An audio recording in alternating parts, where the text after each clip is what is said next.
Muy buenas a todos, estamos en una nueva sesión de Arquitasa Talk y hoy vamos a hablar de comunicación de arquitectura, de comisariado, de crítica y de muchas cosas más con una invitada muy especial, Ariadna Cantis, que lleva pues muchísimos años trabajando en este campo profesional, ¿no? Más de 2 décadas, nada más y nada menos. Entonces, lo primero de todo, bienvenida, Ariadna. Muchas gracias, Ana, muchas gracias a Arquitasa Talks por esta invitación y por esta iniciativa que me parece fantástica, porque todo lo que sea compartir lo que nuestras trayectorias, y evidentemente llevo muchos años porque tengo muchos años, así que nada, estoy encantada de contaros lo que queráis respecto de mi trabajo. Perfecto, maravilloso. Pues bueno, por resumir un poco tu currículum para quien no te conozca, aunque dudo que haya gente que no te conozca, bueno, eres arquitecta por la ETSAM, eres autora, crítica, comisaria de arquitectura y divide un poco tu implicación profesional entre la comunicación de arquitectura, la investigación y el comisariado, ¿no? Cuando explica un poco tu labor, dices que te mueves en los límites entre las disciplinas, ¿no? Que te gusta investigar en los límites entre las disciplinas. Y bueno, de tu trayectoria hay mucho que nombrar, imposible nombrarlo todo, pero has sido directora de comunicación del Colegio de Arquitectos de Madrid, asesora del Ministerio de Vivienda, en coordinación de exposiciones y como experta de cultura y comunicación del proyecto estratégico Madrid Centro, muy conocido por todos.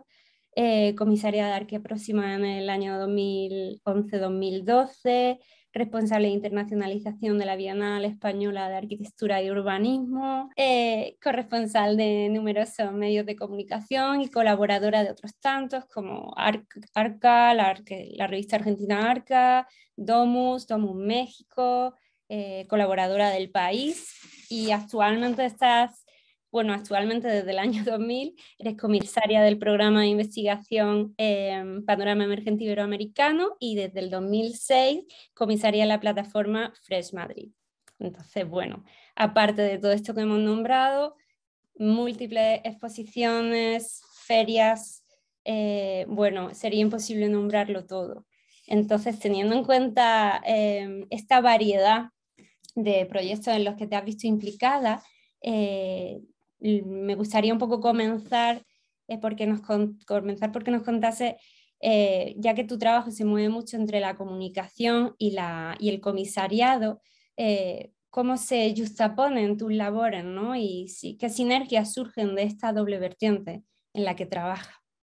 Claro, en realidad yo empiezo trabajando como comisaria de exposiciones, que es lo que a mí me apasiona, lo que me encanta, y hasta que después de un tiempo entendí que una exposición es un proyecto de comunicación, porque al final estás dando a conocer un trabajo, bien sea una investigación propia, bien sea una investigación de otros, porque claro, también además, Ana, ten en cuenta que en las propias exposiciones unas veces he sido comisaria, otras veces he sido diseñadora del espacio y algunas veces las dos cosas. Lo que nunca fui es las tres cosas, o sea, comisaria, diseño del espacio y comunicación. En los últimos años desarrollé más un trabajo relativo a lo que es la propia comunicación y difusión, ¿vale? Que ahora iremos entrando en ese tema porque, bueno, pues porque me parece que hace falta que, aunque hay otras empresas que se dedican a esto, creo que a nivel arquitectos sigue siendo importantísimo, además de por los avances tecnológicos, cómo han ido variando y cómo han surgido las redes sociales hace unos años como una herramienta más para comunicar, para difundir, para divulgar, que son diferentes palabras que vamos a ir definiendo. Pero básicamente empiezo como comisaria de exposiciones. Esas exposiciones han empezado siempre con un trabajo de investigación que forma parte del guión expositivo de lo que vamos a contar, y a partir del comisariado he pasado más a comunicación, de lo que se entiende como comunicación. La comunicación es algo muy complejo, no creas que es algo sencillo. Es algo súper complejo que tiene diferentes patas y no todas las patas las puede llevar una misma persona. En comunicación no es lo mismo hablar de medios generales que medios especializados, son lenguajes diferentes. No es lo mismo hacer un post para redes sociales que hacer una nota de prensa para un medio general, que una nota de prensa o un dossier de comunicación para un medio especializado. Por eso quiero que quede muy claro que es un tema muy complejo.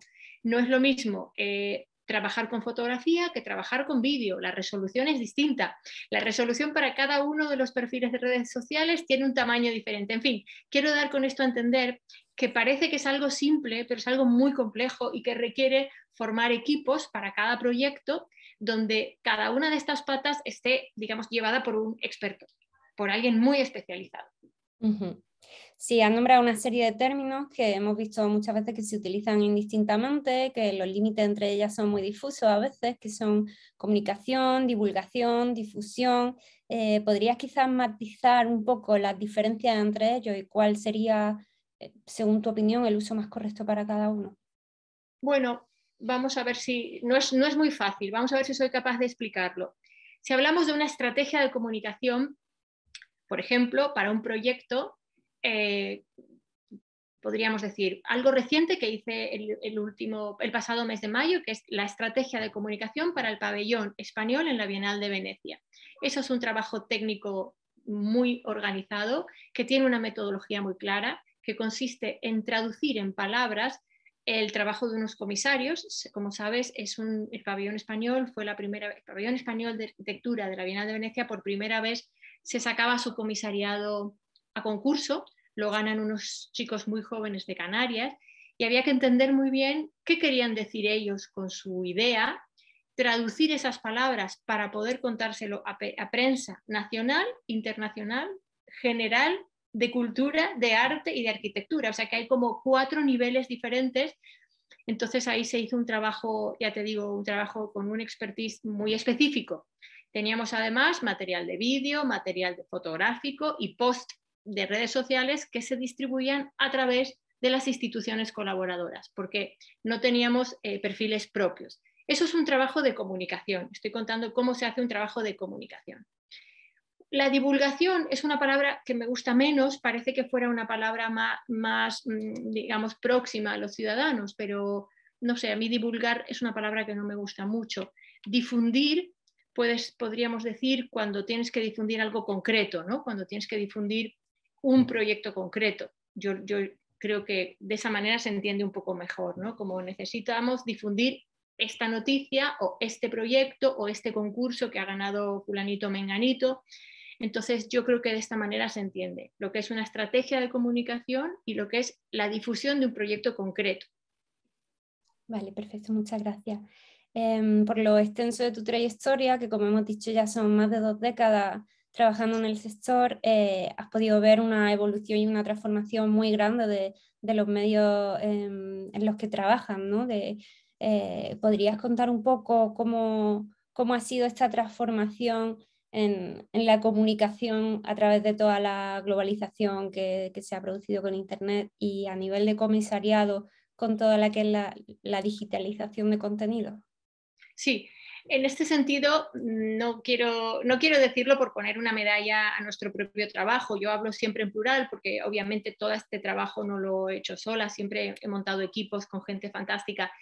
Y digo que nos adelantamos porque en el 2006 el primer proyecto Fresh Madrid, que es el proyecto estrella, yo creo, de mi carrera, ¿no? Que es como un antes y un después, el proyecto Fresh Madrid funcionó porque la selección de arquitectos con los que trabajamos no tenían página web ni siquiera. O sea, Izaskun Chinchilla en 2006 no tenía página web. Entonces, ese paraguas que nosotros hicimos al construir una web que llamamos Fresh Madrid, haciendo un trabajo curadorial de selección de arquitectos que trabajaban en los límites de la disciplina entre el arte, la arquitectura, el diseño, pues ahí fue, digamos, que pusimos como un granito de arena en la digitalización. Eran estudios muy jóvenes que no podían pagar una web, pero ellos a sus clientes estaban dándoles la web de Fresh Madrid. Además, en esa web trabajamos con teléfonos móviles. Pedimos a cada uno de los arquitectos que hagan un vídeo, pero que no podían usar una cámara de vídeo, que es lo que se usaba entonces, sino que tenían la obligación de hacer un vídeo transgrediendo un poco la tecnología, yendo un poco más allá. Y en el año 2006 no todos los móviles tenían cámara web, cámara de vídeo. Entonces, creo que la verdadera, ahí nos adelantamos, pero que el verdadero cambio viene con el boom de las redes sociales. Hoy en día, para comunicar arquitecturas tienes que tener una buena página en Instagram. Eso llegas a mucha más gente que si tienes una web, porque la gente no tiene tiempo de navegar por una web. Una landing page es necesaria y le vas a dar tráfico a partir de tus redes sociales. Desde el Instagram le vas a llevar a los clientes a tu web, pero no al revés. No va a ocurrir que alguien, voy a encontrar un arquitecto, a ver qué web busco, ¿sabes? Entonces creo que el estallido de las redes sociales y su propia transformación, porque yo creo que ya lo próximo es TikTok, o sea, los grandes museos ya tienen TikTok.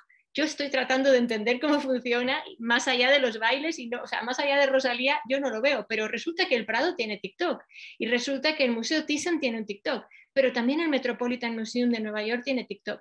Entonces, bueno, pues es interesante ir siempre de la mano de las novedades tecnológicas que son al final herramientas de comunicación, nuevas, diferentes. ¿Qué pasa? Que muchas veces el cliente, por muy joven que sea, te dice, pero es que yo quiero salir en papel. Y le dices, pero si es que en el digital te va a ver muchísima más gente, pero todavía hay ese, digamos, romanticismo de salir en El País en papel, o en El País semanal, que es de papel cuché, o en el cultural. O sea, claramente es importante. Pero hoy en día, sin duda, en los soportes digitales, en el entorno de Internet, vas a tener un alcance mucho mayor. Que al final creemos que esto es de lo que se trata, ¿no? De tener alcance. No hablo de fama ni de distinción, sino alcance. ¿Por qué? Porque lo que realmente nos interesa a quienes nos dedicamos a esto es poder llegar a la sociedad. Lo que queremos es que la arquitectura llegue a la sociedad y que las personas, los ciudadanos, entiendan que si tienen un arquitecto, su vivienda será mejor y por lo tanto la ciudad será mejor. También es un tema en el que llevo años colaborando y trabajando, que es más allá de la casa, la vivienda, sino la ciudad. Me parece importantísimo que podamos transmitir a los ciudadanos y también a los políticos, por si alguno nos escucha, la importancia de la ciudad sostenible, de la ciudad verde, de la ciudad con muchas bicis, porque hay ciudades, bueno, si estamos hablando desde Ámsterdam, no te voy a hablar de bicicletas, pero es importantísimo entender que esto es una cosa inevitable y que cuanto antes mejor. Has dicho un par de cosas que me gustaría comentar. Una, bueno, sobre TikTok. A mí lo interesante que le veo a TikTok es que si, digamos, las redes sociales se han centrado en una relación interpersonal o en una relación entre persona y contenido, ¿no? Pues tipo, tú difundes un vídeo y yo puedo reaccionar a ello, puedo verlo, etc. Creo que lo interesante que ofrece TikTok es la relación entre contenidos en sí. Es decir, alguien sube un vídeo, ejemplo, pues la Tate Modern, y un usuario puede responder con otro vídeo a ese contenido. Entonces establece una relación entre contenidos que, claro, crea reciprocidad, crea sinergia, crea cadena.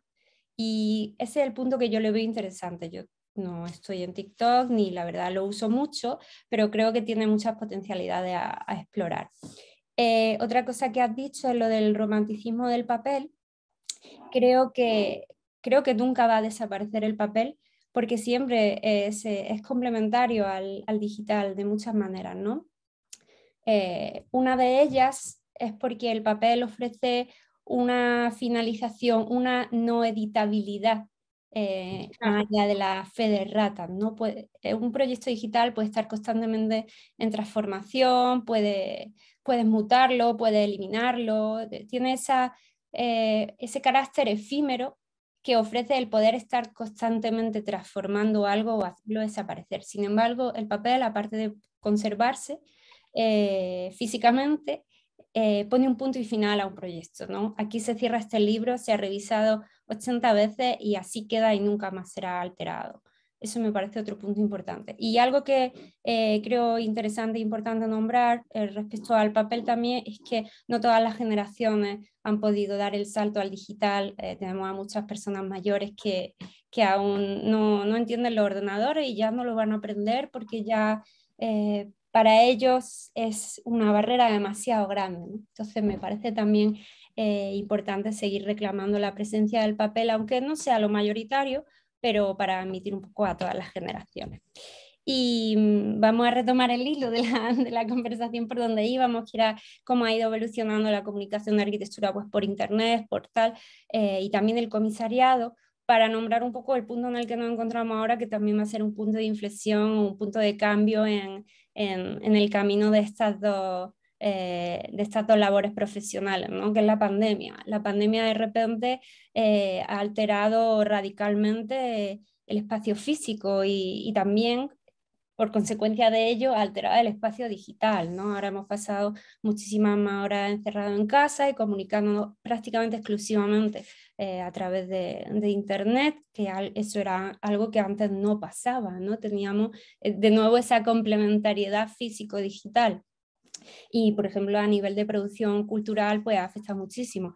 Festivales, exposiciones que antes eran 100% formato físico con una labor de comunicación, de repente se han convertido o en un formato 100% digital o híbrido físico y digital, ¿no? Repito, más allá de la comunicación de los mismos sino Sí. el propio contenido del evento, ¿no? Entonces, para ti, tú que estás viviendo este momento de transformación desde dentro del sector, ¿cómo ha afectado un poco y cómo habéis respondido vosotros desde el Pues comisariado de mira, la comunicación? sí, mira, en plena pandemia a mí me encargaron un pequeño proyecto para Centro de Madrid y lo que hicimos es algo muy básico, pero yo creo que ha salido fenomenal. Es un proyecto que se llama Ideas de Ciudad, que se ejecuta y se implementa y se difunde en el año 2020 desde Centro, que consiste en una serie de conferencias como si fueran pequeños TED Talk. A mí me gusta el TED Talk como modelo, pero el TED Talk mueve mucho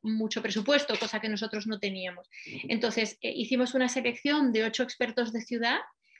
Ellos tenían que grabar el vídeo, con lo cual era un riesgo y se puede ver que hay unos que tienen más calidad que otros, pero lo que hicimos es un trabajo de postproducción en Madrid. Nosotros descargábamos los vídeos en Madrid y una persona experta le ponía una portadilla y le hacía un tratamiento digital de la imagen para que todos tuvieran como un mismo filtro, no un filtro de influencer, pero sí un filtro de colores bonitos y cómo suavizarlo. También se hizo la traducción y yo creo que quedó muy bien, o sea que fue como si fuera un seminario, un pequeño congreso sobre ideas de ciudad, pero 100% digital a través de pequeños vídeos de menos de 30 minutos de duración.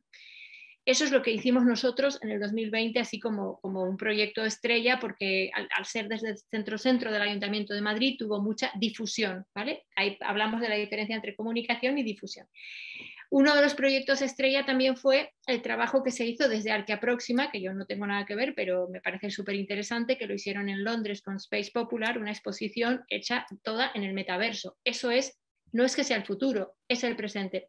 A mí me cuesta un poco, no sé si es ya por un tema generacional o qué, me cuesta un poco entrar, pero es evidente que ahí está el presente y el futuro inmediato, ¿no? El metaverso, la realidad virtual, exposiciones que ya no son solamente un recorrido como un muñequito de videojuego, sino que ya es algo un poco más allá, ¿no? Que podías hablar con tu vecino, que podías tener una carita o cambiar de carita, era muy simpático el proyecto, me parece muy bueno.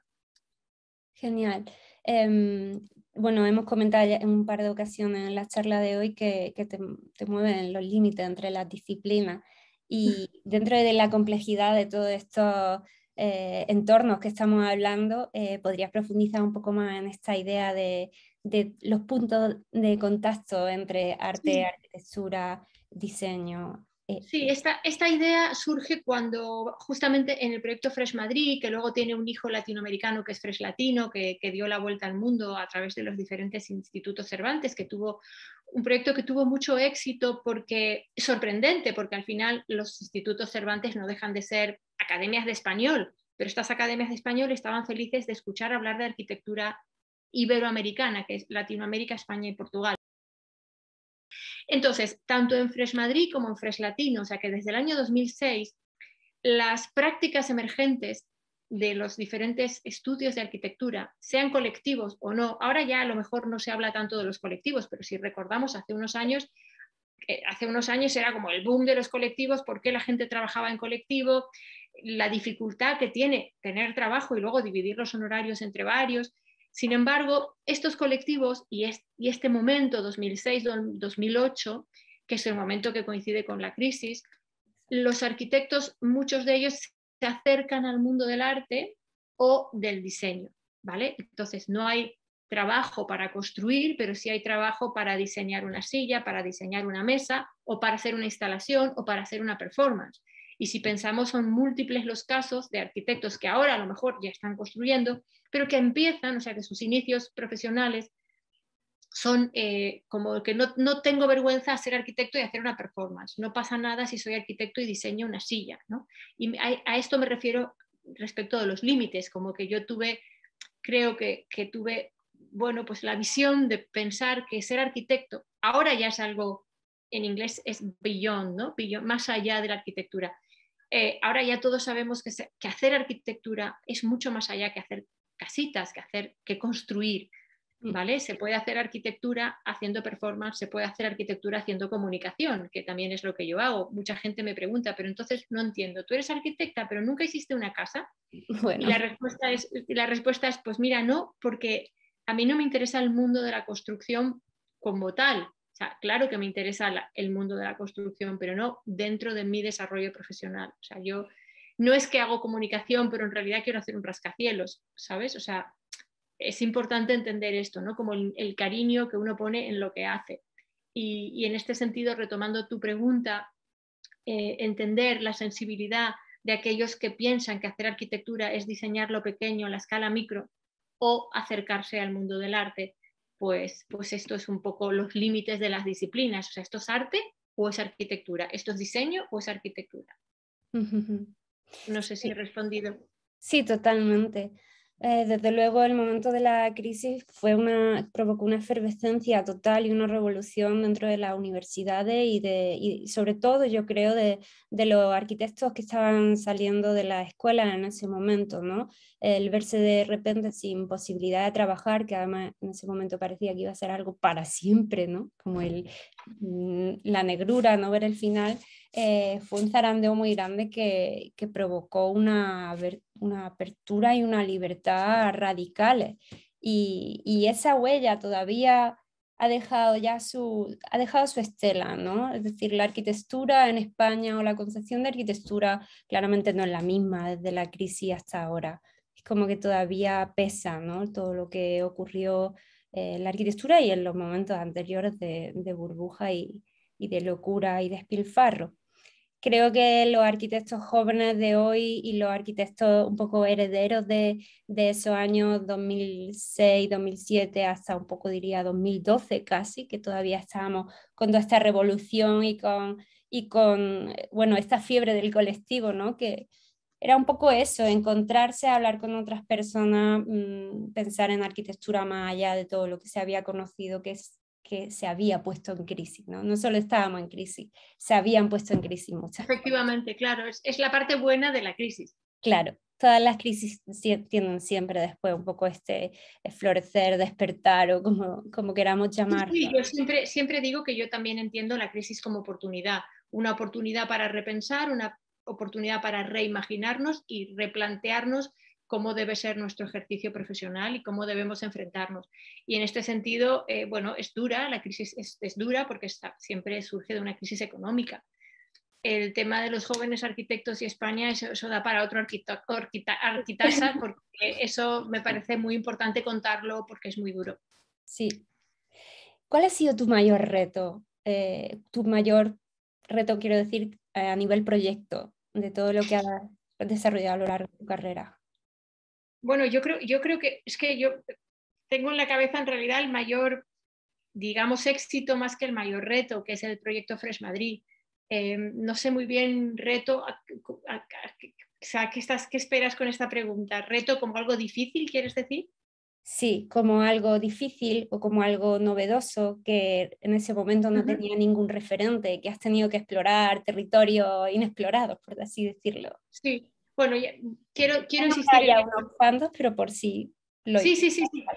Digamos que el mayor éxito de difusión y mediático fue Fresh Madrid, eso lo tenemos claro, pero a lo mejor un reto interesante fue una exposición de encargo que se llama 5x50, que son 5 paisajes en 50 años. O sea, un tema que yo no era la comisaria, sino que era la diseñadora y conceptualizadora, que, vamos a ver, los comisarios eran dos catedráticos de Barcelona y había que analizar o sea, había que explicar a la sociedad, o sea, a los visitantes de la exposición, había que explicar qué había pasado en España en los últimos 50 años a nivel territorial. Y me dieron una carpeta así de gorda, imposible de entender, y una serie de vídeos de lo que se llama el vuelo americano del año 1950. Y la verdad es que yo creo que quedó súper bien, porque lo que hicimos es una comparación entre el vuelo americano de los años 50 y las imágenes satelitales a fecha de la exposición, que ahora no recuerdo si era 2010, 2012, por ahí, y una serie de datos, datos sociológicos de la transformación de la España, digamos, rural a la España desarrollada, que los explicábamos mediante grafismos animados. Este es un proyecto súper interesante y un reto muy difícil porque yo desconocía al 100% el contenido y sin embargo fue muy exitoso la forma en la que lo contamos, ¿vale? O sea, datos sociológicos animados, ¿sabes? Como si fuera, imagínate, un diagrama demográfico animado, qué pasa cuando entran los inmigrantes, cómo se expande, pero todo animado. Y entonces, en los años 2010-2012 no existían las herramientas digitales que existen hoy, entonces era rudimentario, pero se entendía muy bien. Y ver el comparativo del vuelo americano del año 50 en blanco y negro y el vuelo satelital y las imágenes satelitales en color para comparar los territorios, yo creo que fue un reto muy interesante. O sea, que me siento contenta del resultado cuando la información que nos dieron para trabajar era algo para nosotros totalmente desconocido. ¿Se puede revisar este proyecto? ¿Está en algún sitio? ¿Hay algún vídeo? Te puedo mandar el link. No está todo, pero bueno, yo tengo información, claro, yo tengo todos los vídeos, pero te mandaré. Vale, bueno, pues como a través de Arquitasa se divulga un poco toda la información que orbita alrededor de estas charlas, seguro que podemos compartir un cachito para que el público lo conozca. ¿Y cómo dirías que ayuda a tu trabajo de comunicación a la internacionalización de la arquitectura española?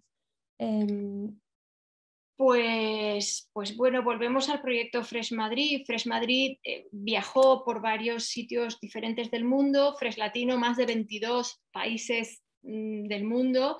Eran exposiciones muy sencillas de instalar. Esto es muy importante. Si tú haces una exposición muy cara de itinerar, es muy difícil que consigas la internacionalización, porque las instituciones receptoras buscan contenido, pero difícilmente pueden pagar transportes, seguros, ¿vale? Entonces, como eran siempre exposiciones de, al final, o bien proyectas una web o bien proyectas un vídeo, entonces en este sentido yo creo que fue muy bueno para internacionalizar esas generaciones de jóvenes arquitectos a través de proyectos sencillos de itinerar. Ahora que ha nombrado de nuevo Fresh Madrid, me surge una pregunta que creo que es importante hablar de ello. ¿Cómo desde los agentes culturales, comisarios, comunicadores que estáis en la capital, cómo se busca luchar un poco contra el sesgo que hay entre los arquitectos que están afincados en grandes ciudades como Madrid, Barcelona, con todo el resto de la geografía española? Porque en algunas ocasiones se pregunta un poco por la arquitectura española, la divulgación de la arquitectura española, y claro, es normal, ¿no? En Madrid es un nodo, un punto de encuentro y una gran ciudad, pero siempre se quedan fuera tantas otras actuaciones. Yo creo que, Ana, pero yo creo que ahora se ha conseguido mejorar mucho porque la última edición de la Bienal Española ha sido muy exitosa y muy participativa. Había muchos proyectos que no eran de Madrid. O sea que en este sentido yo creo que se está haciendo una buena labor desde la Dirección General del Ministerio de Movilidad, Transporte y Agenda Urbana, y no lo quiero decir como propaganda en absoluto, pero creo que se está haciendo un trabajo estupendo con unos concursos de comisariado y con unos proyectos muy, muy interesantes. Entonces, por un lado están las bienales, la Bienal Iberoamericana, la Bienal Española, la Bienal de Venecia, que permiten difundir arquitectura y que no siempre es de Madrid. Lo que pasa es que entiendo, y si es verdad, que Madrid es un nodo de contenedores culturales donde ocurren cosas continuamente. A mí me cuesta encontrar cosas en otros sitios. En Barcelona sí, en Valencia un poco. No me refiero a obra, me refiero a exposiciones, o sea, centros que quieran contenidos para la difusión de la arquitectura. Y para este éxito que hemos visto que se está empezando a ver cada vez más participación del resto de la geografía, ¿cuál es la diferencia en el concepto para que haya ocurrido esto? Pues lo importante es que haya instituciones que lo apoyen, y para que haya instituciones que lo apoyen, las instituciones tienen que tener presupuesto, porque muchas veces las instituciones quieren quieren difundir arquitectura, pero no tienen presupuesto. Y aunque sabes que nosotros luchamos por inventar y trabajar y tenemos las antenas muy abiertas para saber cómo se puede difundir arquitectura con un menor presupuesto, al final no es tan barato hacerlo bien. Y la arquitectura requiere de buenas fotos, buenos vídeos, por lo tanto, un buen proyector, mínimo 6.000 lúmenes. Entonces, el alquiler de la tecnología se come el 50% de la instalación. Entonces, ¿qué necesitamos? Instituciones que apoyen la difusión de la arquitectura y que cuenten con presupuesto. Muy bien, pues reivindicación que quede aquí patente para todas las comunidades autónomas. Claro, es que hay que saber un poco qué es lo que... No es que no haya interés, es que no hay presupuesto. Sí. Bueno, también hay bastante, a nivel de prensa, siempre se ha centralizado mucho en las grandes capitales y esto... Ahora, por ejemplo, hay un proyecto estupendo que es el proyecto de Logroño, el proyecto de Javier Peña en Logroño, el concéntrico. Es un proyecto fantástico. Es verdad que a lo mejor no es arquitectura pura y dura, que son instalaciones en el espacio público, y es un proyecto que has conseguido colocar a Logroño en el mapa del mundo. Está en Monocle, está en Design, etcétera, etcétera. Tú lo sabes porque lo sigues, pero me parece que es un proyecto de demostración. Ya llevan 8 ediciones, pero es una demostración de que con esfuerzo y con buen comisariado y con un buen proyecto detrás potente, y por tanto con el apoyo, pero es que Javier Peña no tuvo apoyo desde el día 1. No, lo fue teniendo poco a poco, pero ahora tiene un apoyo incondicional. ¿Por qué? Porque ha hecho un excelente trabajo de comunicación. Y es una ciudad pequeña que no es ni Madrid, ni Barcelona, ni Valencia. Y no, desde luego Concéntrico es un ejemplo total de un caso de éxito y ejemplo de buenas prácticas, ¿no? También creo que hay que destacar la perseverancia en ese tipo de acciones, porque cuando estamos en pequeñas provincias, no solamente hacer una buena labor de comunicación o tener un buen proyecto, etc., es la perseverancia de cómo tienes que ir un poco luchando contra esos molinos, ¿no? Claro. De toparte contra un muro cada vez que buscas apoyo público principalmente. Vale, pues muy bien, ya nos vamos ahí, tenemos 10 minutitos más, vamos a cerrar un poquito con las últimas 2 preguntas. Venga. ¿Qué ideas de peso crees que sería necesario, urgente, comunicar a día de hoy, siempre hablando de arquitectura? Yo creo que lo más importante, bueno, a ver, lo más importante, voy a hablar de 2 cosas muy importantes que creo que la siguiente generación tiene que resolver, porque yo me temo que a mí no me va a dar tiempo, aunque sí trabajo y lucho por ello, que son la equidad social y el cambio climático. O sea, la arquitectura, por lo tanto, las ciudades deben, y por tanto, las instituciones y los políticos deben apoyar y resolver de manera urgente, posicionarse.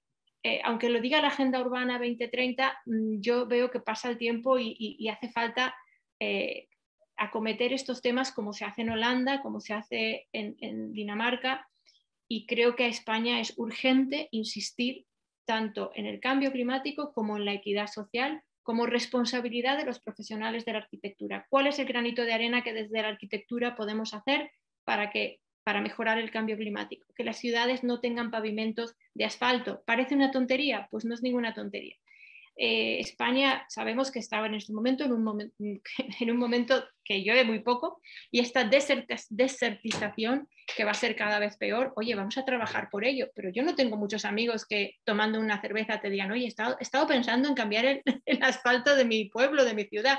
O sea, tenemos que hacerlo.